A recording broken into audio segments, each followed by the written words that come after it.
Buenas noches. Hoy es el viernes 13 de marzo del 2015. Les doy la bienvenida a nuestra reunión del viernes semanal. Mi nombre es Megan Beats y me encuentro en el estudio con Jason Ross del equipo científico de LaRouche PAC y Jeffrey Steinberg del Executive Intelligence Review. Los tres estuvimos hablando con Helga y con Lyndon LaRouche durante el día de hoy y las respuestas que escuchen reflejará su perspectiva sobre la situación. Voy a empezar con la pregunta institucional de la noche y que dice lo siguiente. Señor LaRouche, la serie de iniciativas China y de los BRICS en torno al Banco Asiático de Inversión en Infraestructura, el BAII, el nuevo Banco de Desarrollo de los BRICS, el Banco de Desarrollo de la Ruta de la Seda Marítima, ha desatado un debate global sobre el desarrollo futuro del planeta, y esto fue subrayado durante la cumbre de la APEC a final del año pasado en Pekín, donde el presidente chino Xi Jinping invitó a Estados Unidos a sumarse al BAII. Ahora, en las últimas 48 horas, los británicos anunciaron su intención de sumarse al banco BAII y el gobierno de Obama inmediatamente atacó esta decisión británica. Usted, señor LaRouche, ha subrayado por mucho tiempo la quiebra del sistema financiero del transatlántico, que es un factor adicional que subraya la importancia de las iniciativas de los BRICS. Señor LaRouche, a su parecer, ¿cuál es el papel apropiado de Estados Unidos en el desarrollo de Eurasia? Y quisiera que Jeffrey Steinberg viniera al podio para dar la respuesta del señor LaRouche. Lo primero que el señor LaRouche dijo en respuesta a esta pregunta es que inmediatamente se debe eliminar y cancelar todas las políticas conectadas con las dos últimas presidencias. En otras palabras, la presidencia de George W. Bush y la presidencia actual de Barack Obama. Y debemos empezar remontándonos a las políticas que fueron reflejadas en el periodo de la presidencia de Clinton, antes del momento en que la monarquía británica inició y exitosamente llevó a cabo una operación para destruir la presidencia de Clinton en los últimos años de su periodo. Y por supuesto, el motivo principal detrás de esta acción iniciada por la corona británica, llevada a cabo por gente como Ambrose Evans Pritchard, era el hecho que en respuesta a la crisis de 1997 y 1998 que empezó en Asia, pero que de hecho fue el principio, la manifestación primera de el derrumbe del sistema financiero. El presidente Clinton en ese momento empezó a hablar sobre el crear una nueva arquitectura, y durante ese periodo el señor LaRouche estaba profundamente envuelto en promover la necesidad de volver a una conferencia para un nuevo Bretton Woods y a las políticas de Franklin Roosevelt para la revitalización de la economía mundial y la reestructuración del sistema financiero global, como lo hizo en 1944, y esto fue en la Segunda Guerra Mundial, donde las fuerzas aliadas iban a tener la victoria. Y quiero empezar haciendo referencia a varios acontecimientos en los últimos días que el señor LaRouche y Helga LaRouche piensan que fueron muy importantes, y ustedes verán cómo esto se conecta con la cuestión que tenemos ahora. En los últimos días, a tres líderes principales, políticos principales de Estados Unidos y de Alemania, en particular de Alemania, dieron declaraciones dramáticas atacando toda la política que proviene del gobierno de Obama. Primero, se tiene al ex gobernador de Maryland y exalcalde de Baltimore, Martin O'Malley, quien básicamente está haciendo campaña para la nominación demócrata para la presidencia, y está de gira en el país y está dando entrevistas. Estuvo en Iowa, va a estar en Nueva Hampshire, y fue entrevistado en la televisión MSNBC el jueves en la mañana, y el punto fundamental que dijo que el punto más importante de la presidencia es el restablecimiento de la ley Glass-Steagall. Y por supuesto, la elección presidencial del 2016, falta mucho para esta, pero el que en este momento tan importante se presente la Glass-Steagall y que se ponga en la mesa de discusión es esencial para cualquier participación productiva que Estados Unidos pueda tener en Eurasia, en el Pacífico Asiático y aquí en Estados Unidos, donde no hay una recuperación económica. Y estamos en un punto donde los bancos demasiado grandes para caer están otra vez a punto de estallar. Y quiero leer una cita que dijo el ex gobernador O'Malley, y también quiero hacer referencia a las declaraciones del ex ministro del Exterior alemán, Steinmeier, y el ex canciller alemán, quien es un estadista principal que tiene 91 o 92 años, Helmut Schmidt, quien es muy activo. Primero, lo que dijo Martin O'Malley, ayer en la mañana lo entrevistaron en MSNBC, y habló sobre los puntos principales que él considera vitales para el futuro del país. Él dijo, y esta es una cita, nuestros problemas no se resolverán solos. Muchas de las cosas que hicimos para desconectar el trabajo duro de los trabajadores estadounidenses de la productividad de las corporaciones son cosas que hicimos. Así que esto lo causamos nosotros. Queremos pretender que la economía estalló aquí como si fuera en una corriente, pero de hecho nosotros hacemos las reglas y podemos hacer mejores reglas para restablecer el trabajo duro y las oportunidades para salir adelante. Algo que será vital es restablecer la ley Glass-Steagall. Por 70 años evitamos que los bancos hicieran apuestas con nuestro dinero y destruyeran la economía y que pisotearan el bien común que compartimos como gente, y tener una economía estable y buena. Todo mundo en ambos partidos, mucha gente dice debemos hacer eso y sin embargo no se hace. Y algunas personas en mi propio partido pierden el tiempo promoviendo algo como una ley Dodd-Frank Light. Y no quieren ofender a nadie de Wall Street, así que no hablemos de cómo vamos algo de lo que no se ha hablado es que de todo el dolor de los embargos de la vivienda, las pérdidas de trabajo, la concentración de la riqueza después de cada estallido de la bolsa de valores ha aumentado. En otras palabras, mientras personas perdieron sus cosas, la gente en la cima siguieron ganando. Y el señor LaRouche enfatizó que debe haber un apoyo total, activo, para las ideas que Obama ha presentado en esta fase inicial del debate presidencial, de que se tiene que aprobar la Glass-Steagall inmediatamente. Es la única medida que adecuadamente abordará el estallido inminente de todo el sistema financiero transatlántico, y solo restableciendo la Glass-Steagall ahora tendrá a Estados Unidos, la pondrá en posición de jugar un papel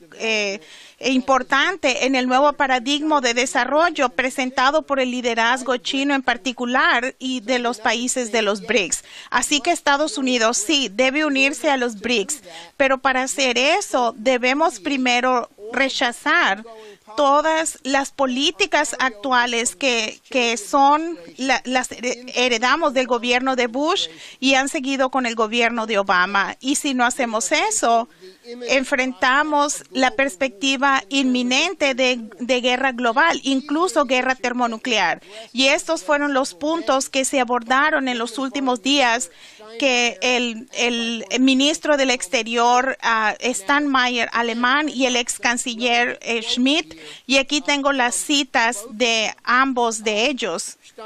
Steinmeier estuvo aquí en Washington ayer y habló en el Centro para Estudios Estratégicos e Internacionales, y él dijo, me es obvio que la continuación y la expansión de las sanciones estadounidenses y europeas en contra de Rusia va a extender el conflicto y va a llevarnos a una nueva fase más allá del punto del no retorno. Lo que necesitamos, él dijo, es una paciencia estratégica. Si insistimos en resolver la crisis inmediatamente, entonces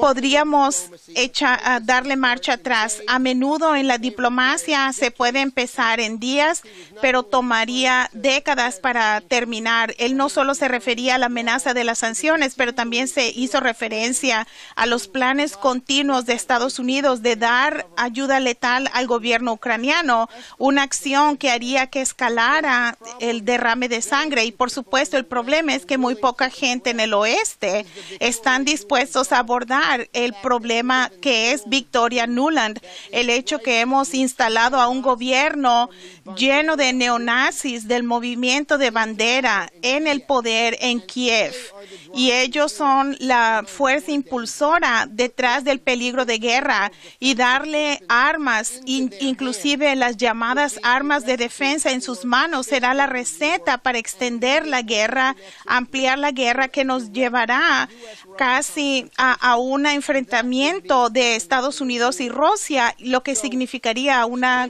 guerra termonuclear. Así que Steinmeier continuó, dijo, debemos estar conscientes de que Rusia tiene una memoria histórica grande, que debemos entender, Rusia será siempre nuestro gran vecino, y la política exterior alemana siempre debe trabajar hacia Europa. Él era muy claro, y Helmut Schmidt era más claro. Él dio una entrevista al periódico muy leído, el Bild Zeitung alemán, y después publicó otro artículo en la publicación semanal más prestigiosa, Die Zeit. En Bild Zeitung, Helmut Schmidt advirtió que si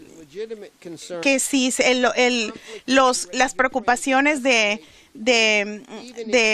Putin es que el conflicto puede extenderse en Ucrania y puede ser una guerra candente. Rusia está más preocupado de la situación de sus vecinos, y básicamente esta provocación en contra de Putin lleva al mundo a una dirección muy peligrosa. Y yo pienso que más ampliamente lo que vemos es que el surgimiento de ciertas personalidades líderes en el establecimiento transatlántico que tienen una experiencia genuina diplomática en el periodo antes de Bush, antes de Obama, y que ahora surgen porque ven la incompetencia y la demencia proveniente de este gobierno y de ciertos lugares en Europa, que deben ser derrotados y deben ser detenidos. El señor LaRouche enfatizó que hemos llegado al punto donde no debe más tolerarse la continuación de las políticas del gobierno de Obama, que en todas las áreas estratégicas e importantes han sido una continuación de las políticas de guerra del gobierno de Bush y de Cheney, que fue antes del de Obama. En el caso de Obama, el juicio político inmediato es la única solución. De otra manera, la gente corre el riesgo que la continuación de este gobierno representa la amenaza de una guerra general, incluso una guerra termonuclear. Estos son factores importantes. Sí, Estados Unidos puede jugar un papel muy constructivo e importante en la zona de Eurasia, pero significa el abandonar las políticas que han dominado en Washington por parte de la rama ejecutiva y en el Capitolio en los últimos 14 años.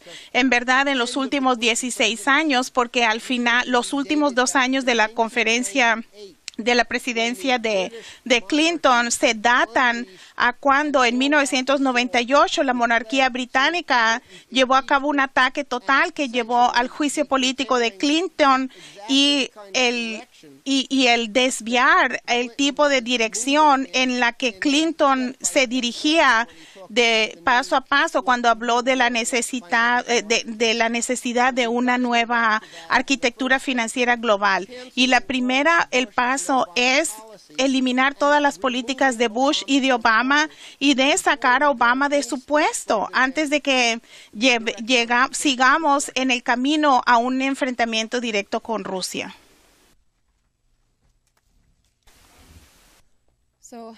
By way of a follow-up question, I'd like to pick up on... Como una segunda pregunta, quiero abordar 2 aspectos que enfatizaste. Lo primero es más sobre el papel de estos oficiales veteranos y segundo, sobre el caso de Clinton. Lo primero, los estadistas veteranos como Steinmeier y Schmidt en Alemania que intervinieron en la situación estratégica mundial en la manera en que lo hicieron. Obviamente ha habido un patrón de esto en las últimas semanas, no solamente en Alemania, pero decididamente en los Estados Unidos también. Por ejemplo, el 11 de febrero, Jack Matlock, el ex embajador a la Unión Soviética bajo el presidente Reagan, advirtió en un discurso en Washington, D.C., enérgicamente en contra de la mentira de que Rusia es solo un poder regional y se le debe abordar de tal manera. Y también las políticas del gobierno actual que nos llevarán a una guerra, a una nueva guerra.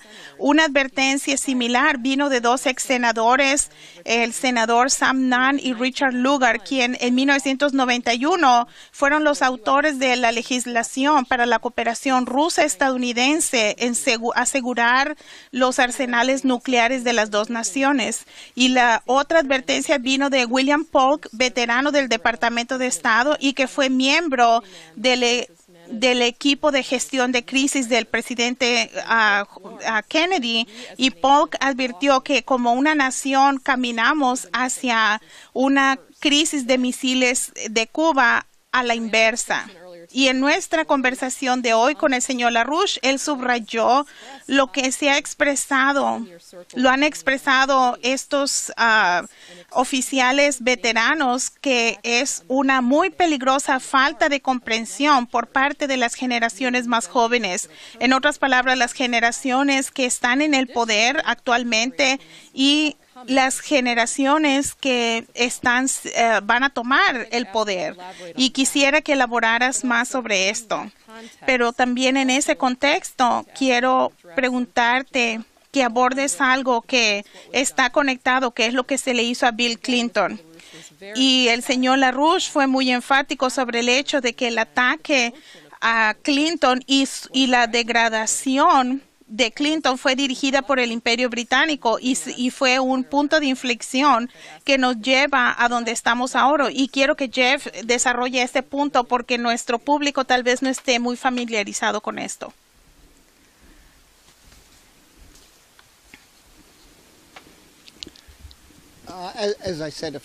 Como dije hace unos momentos,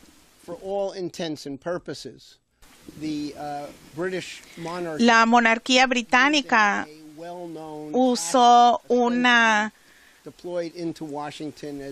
activo desplegado como supuestamente periodista, pero Ambrose Evans Pritchard, como periodista de la corona, se le desplegó para tumbar la presidencia de Clinton.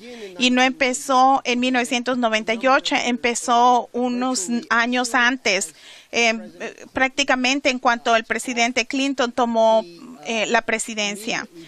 Inmediatamente fue blanco. Tal vez la gente recuerde que en un momento hubo como En 1995 hubo muchas amenazas serias y creíbles a Clinton y a la familia. De hecho, un pequeño avión se estrelló en una de las ventanas de la Casa Blanca y habían francotiradores que dispararon a la Casa Blanca y se asustaron genuinamente sobre el hecho de que Clinton fue elegido presidente, y durante los primeros años de la presidencia de Clinton es que salió Lyndon LaRouche, se le sacó de la cárcel. George H.W. Bush, si él se lo hubiese reelegido en 1992, no habría duda de que LaRouche seguiría en la cárcel, víctima, como lo que dijo Ramsey Clark, de un entrampamiento. Así que Bill Clinton, por muchas razones, se enfrentó y se mantuvo como un presidente que tenía ambas, la capacidad intelectual y la comprensión de la naturaleza del imperio británico y del problema de Wall Street, para actuar en particular cuando el sistema financiero empezó a tambalearse con la crisis de 1997-1998, que nominalmente sucedió en las naciones de Asia, en Corea del Sur, y en 1998 la gran crisis en Rusia. Y estos solo fueron síntomas de que todo el sistema financiero desregulado se había convertido en una guarida de apuestas gigantesca. Y en 1998 no solo el presidente Clinton habló en una reunión del Consejo de Relaciones Exteriores y ante la boca de la bestia de Wall Street, y dijo que anunció medidas que detendría el flujo de capital a largo plazo especulativo que estaba desestabilizando a muchos países importantes alrededor del mundo. Cuando él dio ese discurso y después anunció de nuevo que formaba un grupo de países para dialogar sobre un nuevo sistema económico y financiero, lo que se llamó el Grupo de los 22, que fue una combinación del Grupo Avanzado y países líderes de los países en desarrollo, y todos se reunieron en Washington, D.C., y esto fue lo que hizo que la corona británica tuviera toda la intención de tumbar al presidente Clinton. Y es importante entender cuál fue el motivo, cuál fue el punto bajo el cual se lanzó este ataque. Olvídense de Mónica Lewinsky y todas las historias que van a empezar a salir por razones obvias a medida que vamos al siguiente ciclo presidencial.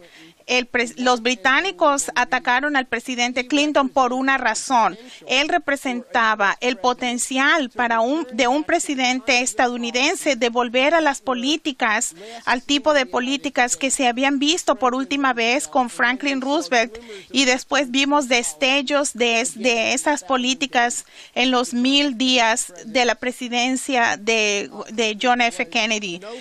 Clinton no era seguidor de los británicos y dejó bien claro desde el principio que estaba más interesado en desarrollar una asociación estratégica con Alemania, y de hecho tuvo varias reuniones con el canciller alemán Helmut Kohl y después Schröder, que representaba un impulso para crear un tipo diferente conjunto de relaciones. Y el señor LaRouche esta tarde enfatizó que hay un punto de referencia claro en la historia europea reciente del tipo de políticas que son necesarias si vamos para salir de esta crisis económica y este peligro de guerra en el que nos encontramos. Debemos volver a la Europa de los 1950s y 60s, en el periodo cuando estaba Charles de Gaulle en el poder en Francia y Konrad Adenauer en Alemania, y también Eisenhower y más importante John Kennedy estaban en Estados Unidos. Había un compromiso claro por parte de estos líderes, no solo para una recuperación económica, pero para una política que terminaría inmediatamente la Guerra Fría. El presidente de Gaulle hablaba de una Europa integrada del Atlántico a los Urales, para que Europa incorporara a Rusia totalmente como un socio estratégico, líder y parte integral de las políticas europeas y de la cultura europea. Desafortunadamente, hay muy pocos líderes políticos hoy día que son políticos activos, jóvenes, que tienen una idea de estas políticas y el tipo de personalidad, de liderazgo que tuvimos en ese momento.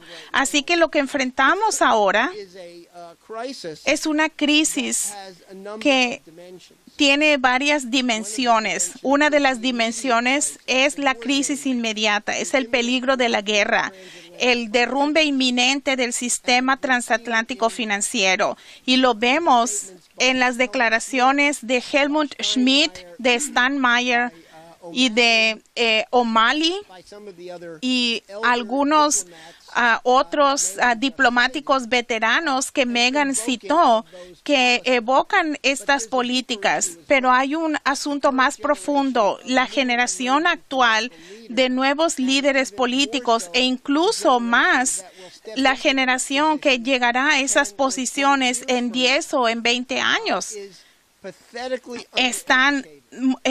No tienen educación alguna, no tienen un sentido de cultura mundial, de historia mundial, y en un nivel más profundo no entienden cuál es lo que diferencia al hombre de las bestias. Y esto es un asunto que es una preocupación muy profunda, que le preocupa al señor LaRouche profundamente.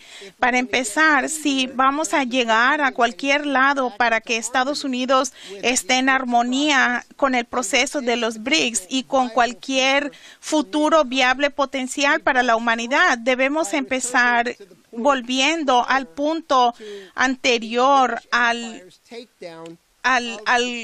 la destrucción del Imperio Británico de la presidencia de Clinton. Y debo decir que fue interesante en la entrevista que Martin O'Malley dio a la revista Salón hoy día. Él dijo que habló en varias ocasiones con Bill Clinton, y Bill Clinton dijo estaba muy al tanto que después de que le quitaron su presidencia, uno de los peores errores que cometió bajo el ataque del Imperio Británico fue el permitir la derogación de la ley Glass-Steagall, y por supuesto fue en su mayor parte una acción de Wall Street y donde esa traición ocurrió. Pero O'Malley dice, irónicamente, tanto Bill Clinton y Newt Gingrich le han dicho a él directamente que sus peores errores fue la derogación de Glass-Steagall. Así que hay que empezar a restablecer la ley Glass-Steagall inmediatamente, y debemos darle marcha atrás y detener todas las políticas que sucedieron después de esto. Por supuesto, Clinton se mantuvo en su puesto hasta enero del 2001, y también debemos recordar otra situación. Clinton quería establecer un cimiento sólido de relación entre Estados Unidos y Rusia, y cuando el señor Primakov, que brevemente fue el primer ministro de Rusia en 1999, el presidente Clinton quería tener una reunión cara a cara con Primakov. Antes de eso, había tenido cierto diálogo con el señor LaRouche sobre la política rusa, que fue un proceso muy importante pero el manejo de día a día de las relaciones estadounidenses y rusas estuvo desafortunadamente en manos de Al Gore y Víctor Chernomyrdin, quien había sido anteriormente el primer ministro de Rusia. Así que con la llegada de Primakov como primer ministro, la oportunidad para que se volvieran a empezar las relaciones estadounidenses con Rusia, y Clinton buscaba esa oportunidad, pero desafortunadamente cuando Primakov estuvo literalmente volando de Moscú a Washington, el vicepresidente Gore le llamó por teléfono y le dijo: vamos a empezar a bombardear a Serbia y yo sospecho que no vas a querer estar en suelo norteamericano cuando eso suceda. Y literalmente Primakov hizo que su avión regresara a Moscú, y el esfuerzo del presidente Clinton de restaurar cierta semblanza de una cooperación entre Estados Unidos y Rusia se detuvo. Así que era el hecho de que él no tenía control de su presidencia, y ese es el periodo de la derogación de la ley Glass-Steagall. Así que en 1998, en ese esfuerzo de establecer un nuevo sistema económico, un orden económico mundial, hoy tenemos un proceso debido a las iniciativas que China ha hecho y de los países BRICS. Así que debemos hacer que Estados Unidos vuelva a ser parte de ese proceso, y debemos después abordar el asunto más profundo de cómo vamos a educar a las siguientes generaciones de líderes para que no nos encontremos continuamente enfrentando crisis tan profundas que pueden ser crisis de extinción para la humanidad.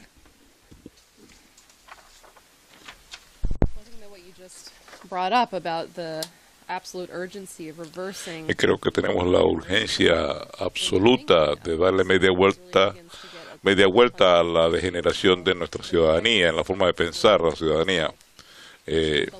Y creemos que hemos perdido la identidad dentro de la raza humana, y especialmente dentro de la ciudadanía de los Estados Unidos, de un sentido de la diferencia entre el hombre y la bestia. El miércoles pasado tuvimos una presentación en este sitio de Jason Ross, quien está con nosotros esta noche, sobre el nuevo paradigma, en el cual el señor LaRouche recalcó, porque como él dijo en una conversación posteriormente ese día, nos proporcionaba una forma distinta de cómo se ven las cosas, que es distinta fundamentalmente de cómo la gente supondría que lo son. El señor LaRouche dijo que el problema es la idiotez de presumir que la raza humana es una bestia, de que prácticamente los supuestos en la ciencia definen al hombre como un animal meramente, tal vez un animal más elegante, tal vez un animal más inteligente, pero simplemente un animal. Y la mayor parte de la población de Estados Unidos vive como animales, no como seres humanos. Ese es el problema fundamental. Esa es la clave de la demoralización de la población estadounidense, que cree que tiene que triunfar en tanto animal o en una forma de existencia animal. Quisiera pedirle a Jason que venga al podio y hable sobre este tema. Muchas gracias. Hay una forma de dos métodos de abordar este asunto. Si vemos qué es lo que distingue al hombre de los animales, podemos tomarlo desde la perspectiva de la conducta de la especie humana en tanto fenómeno. En otras palabras, a medida que estudiamos la física, la biología, y estudiamos qué es la especie humana, qué es lo que hace, cómo se comporta, si lo vemos desde afuera, aunque verdaderamente no estamos fuera de nosotros mismos.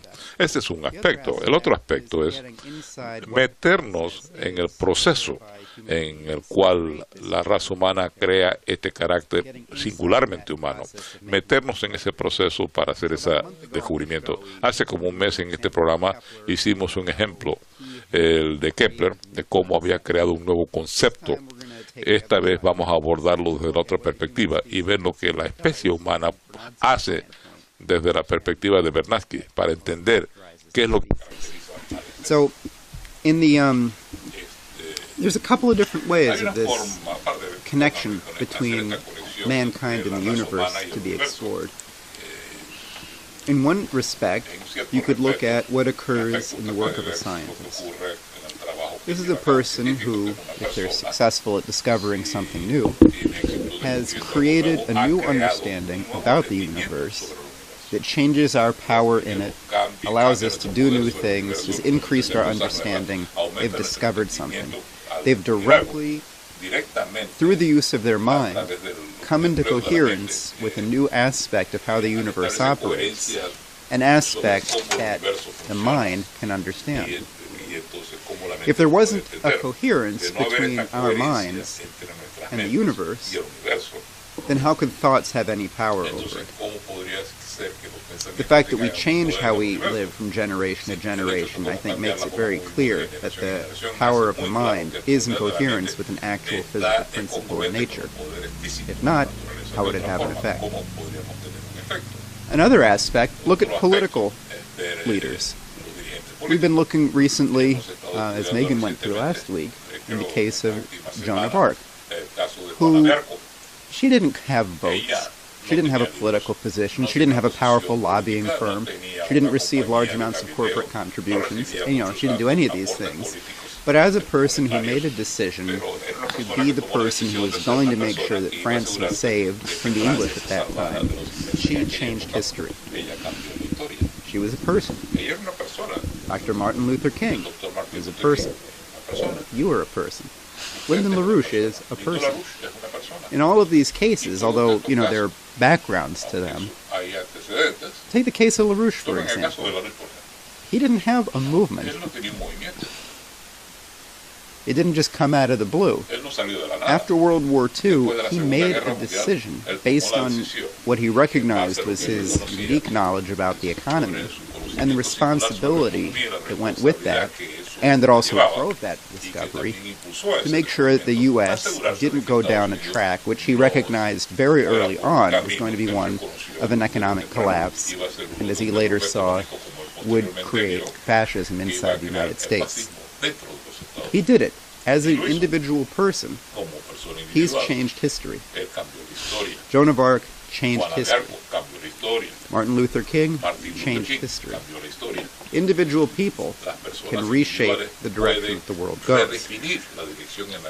Now, individuals wanting to do that today, of course, would be foolish to ignore the possibilities of what's been created and just sort of go off on their own. But individual human beings are able to shape the direction of humanity, just as we see in science, people are able to change the direction of humanity by increasing our power in nature. So let's take a look and focus now on the personalities and the work of Vernadsky and of Kaluza. So Vladimir Vernadsky was a Russian-Ukrainian scientist who regulars to our website, I think, are somewhat familiar with. He lived around the time of the late 1800s through into World War II. And he was adamant that the cosmos of Newton was holding thought back. What he meant by that, and he pointed it out in detail, was how Isaac Newton had laid out some groundwork ideas for science. One of them was that there was a universe outside of us, and then there was us that were investigating it, and that there was an independence between them. Although our minds might understand the universe, they didn't actually exist in it. There was a distinction. The other aspects of what he had done were to take concepts that were alive before and kill them, two in particular, those of space and time, which Newton turned, instead of having any characteristics of their own, into basically being a box in which things occur, space, and time, which flows on without any characteristics of its own. So Vernadsky said that he pointed out the possibility of making discoveries that were biological discoveries, of making discoveries that were about how the human species operated, and that science should be free to make those kinds of breakthroughs, develop those kinds of concepts, without feeling obliged to explain them in terms of chemistry, something like that. So I'll give an example, and there's much more on this on the show from Wednesdays. Megan had said, so this won't be complete or anything. But in a very provocative paper Vernadsky wrote in 1930 called The Study of Life in the New Physics, he points out how the concepts of space, time, energy, and matter are all different for a scientist in the year 1929 than they had been in the year 1900. Vernadsky asks, are these concepts enough to explain everything? And also, as he's pointed out, these concepts aren't fixed, and we shouldn't expect them to remain fixed into the future as well. To fill that out a bit, the work of Einstein removed the independence of space and time. Einstein showed that not only was space not flat, it was actually curved due to gravitation. Y que mostraba que el tiempo se movía, durante este tiempo se movía de distintos partes en dos sistemas distintos, y mostró que no había ninguna distinción, no había ninguna dependencia entre espacio y tiempo, que no hay ningún momento en el tiempo que sea el mismo momento en tiempo en todo el espacio. Dio un ejemplo sobre el movimiento de trenes, porque mostraba como si dos cosas estaban moviéndose al mismo tiempo, dependía del movimiento, de quién era que estaba tratando de decidir que si estaban las dos funcionando. Si dos cosas pueden estar en el mismo momento, pero podrían parecer que son de otro tiempo para otra persona. Newton se descartó. Así que lo que eso significa, no tenemos que meternos todos los detallitos de Einstein, lo que había señalado Vernadsky, que lo que parecía el concepto más básico que uno puede imaginarse, el tiempo y el espacio, tienen espacio completamente distinto después de 30 años, apenas. Habló de que la energía y la materia habían cambiado completamente su perspectiva en los 30 años debido al trabajo, la obra de Einstein, de Max Planck, en la energía y el tiempo no eran distintas. La teoría famosa de Einstein de E es igual a m al cuadrado. Descubría el concepto de la ciencia nuclear, de que el hombre y la materia se transforman. Sabíamos que la energía se venía en pedazos de la obra de Planck. Era un concepto que se había empleado, que había estado funcionando a lo largo del tiempo. ¿Qué significa entonces este desarrollo? Esto no significa crear una nueva idea que pueda expresarse en el mundo que ya existe, porque ¿qué tal si el idioma mismo, el lenguaje tiene que cambiar? Estas palabras de espacio, tiempo cambian. Así que una cosa muy importante a la cual aborda Vernadsky es que estos conceptos en cierta forma reflejan ciertas cosas sobre el universo que tenemos exterior a nuestro. También reflejan un aparato científico de la mente, que son herramientas que estamos usando para cambiar el poder sobre la naturaleza. Estos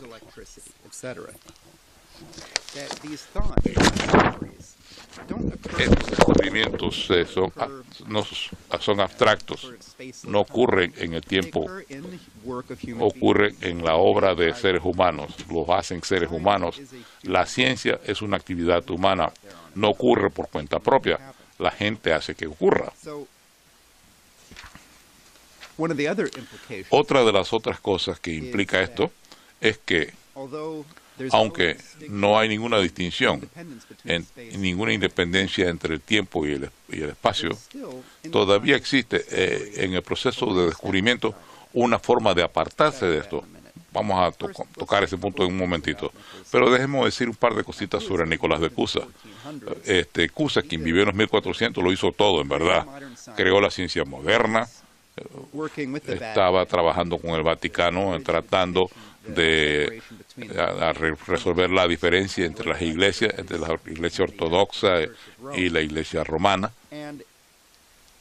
Y al hacer esta obra, se acabó con el punto central de la forma de pensar de Aristóteles. Ese aspecto central de la lógica era de que uno no puede tener contrarios, no puede tener opuestos. Una cosa no puede ser de una forma y no ser de esa forma al mismo tiempo. No puede tenerse A y no A. O es una cosa o la otra, pero para Cusa desarrolló el concepto de que en cualquier pensamiento humano singular, ese concepto siempre se contraviene. Lo hizo primero al estudiar a Dios. Y al expresar que nuestra capacidad de entender a Dios requiere que nosotros desarrollemos formas específicas en la cual no entendíamos eso. Escribió que es a través de llevar a la gente a una cierta oscuridad que uno tendría una idea de qué es lo que es la luz. Para darle ciertos ejemplos, él habló de que Dios era el máximo, de que a lo cual no se oponía nada, ni siquiera el mínimo. ¿Qué quiere decir eso? Una luz a la cual nada se opone. ¿Qué es eso? Al combinar los contrarios se puede crear una nueva idea, y eso fue lo que Johannes Kepler hizo cuando mostró unas interpretaciones opuestas de la geometría. Forzó a la astronomía y a la física y no tratar de explicarlo todo en términos de geometría del círculo. Es lo que Cusa había empleado en su trabajo al unir, en cuanto a unificación de las religiones. En su obra sobre la paz de la fe, Paz et Fidei, él expresó su creencia que en vez de pelear sobre los distintos rutos de las distintas religiones, la verdadera religión se expresaría, como dice él, que la verdadera religión se podía expresar de una forma en que sería clara, que se fundamente en la razón misma, que debe ser razonable, que debemos entender estas cosas.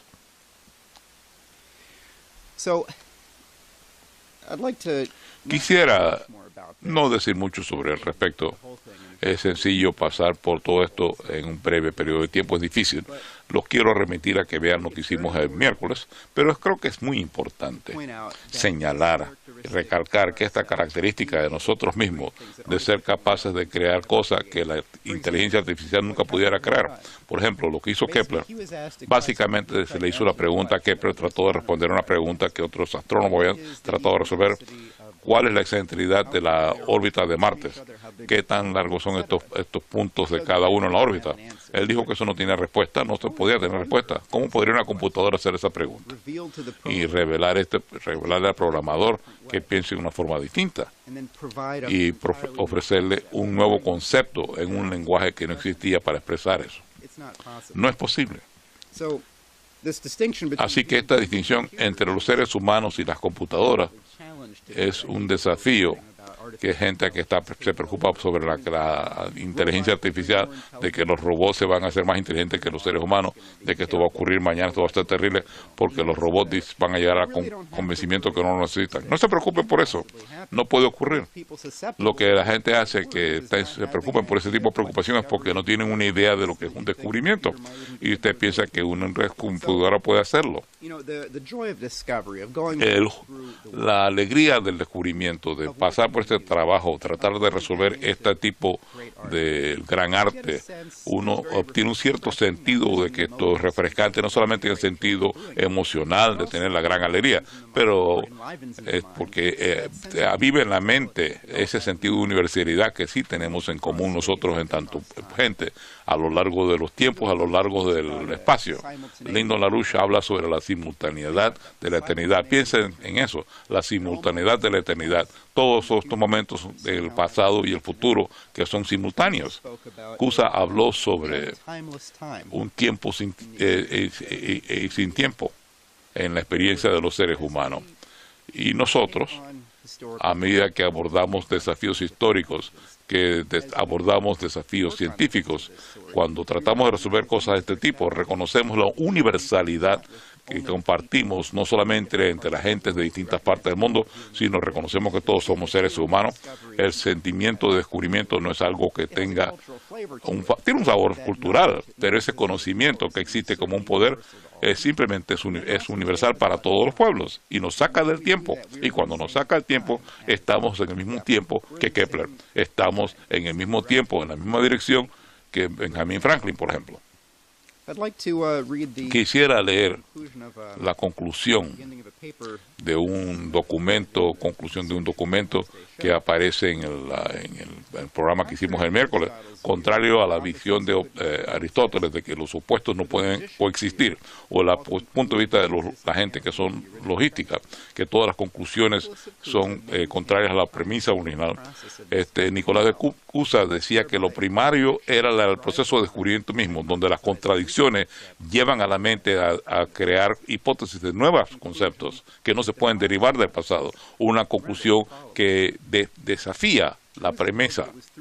Cusa decía que era a través de este proceso de conocer a través de la ignorancia específica que uno puede llegar lo más cerca a conocer a Dios, resolver las paradojas para desarrollar nuevas metáforas para el entendimiento.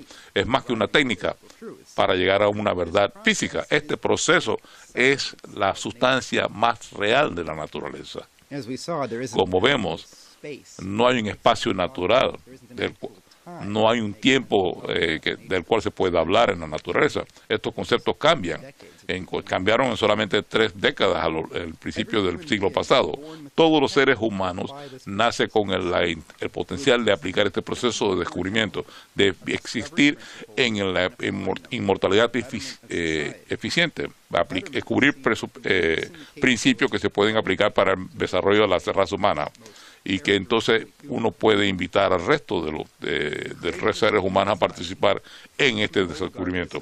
Crear una sociedad que libre de la oligarquía es lo más bello, lo más humano y la tarea más imperativa que tiene que llevar a cabo la raza humana hoy, y espero que lo hagamos pronto. Muchísimas gracias, Jason. Yo quisiera concluir la transmisión de la noche de hoy. Quisiera dar las gracias a Jeff y a Jason por sumarse a nosotros esta noche, y a todos ustedes por vernos. Sigan conectados con laluz.pac.com.